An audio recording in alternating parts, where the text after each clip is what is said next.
One great way to enhance your improvising is to include some chord substitutions. And in this video, we're going to show you how to incorporate the 5 of the 5, sometimes called the 5th of the 5th, into your hymn playing.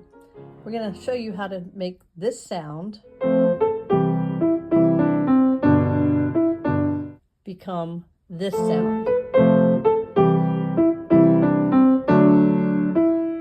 One of the concepts that Adam talked about was the 5th of the 5th.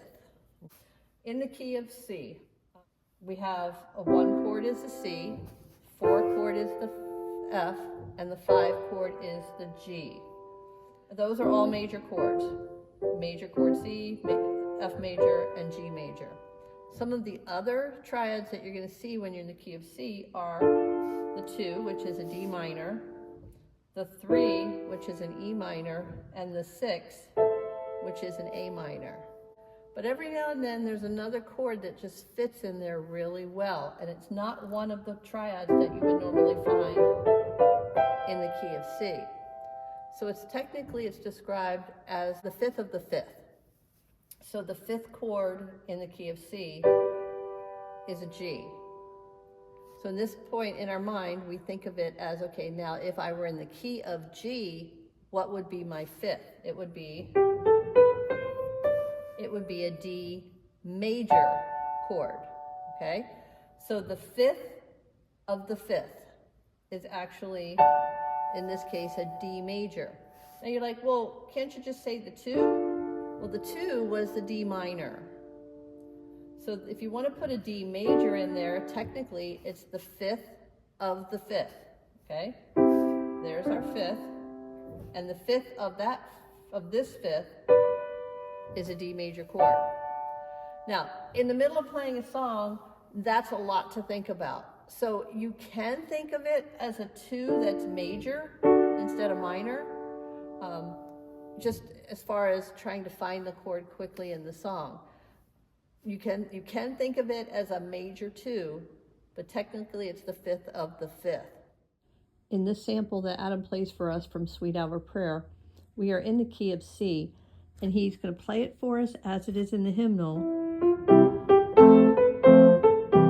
He goes straight from the 1 chord to the 5 chord, and then he'll play it again for us, going from the 1 chord to this major 2, this 5 of the 5, and then on to the 5.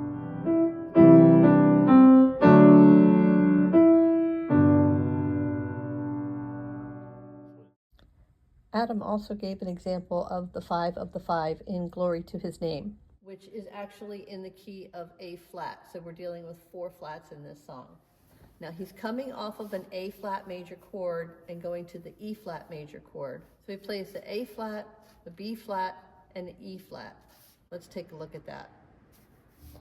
So first he plays it the way it is in the hymnal, straight from the 1 chord, the A flat, to the 5 chord, the E flat.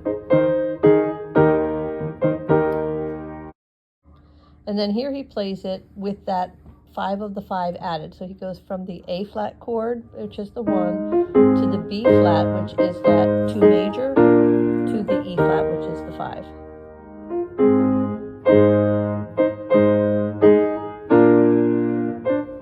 If you're playing where people are singing parts, or if you have other instruments that are playing parts, you can't just go changing that chord in there. It will clash.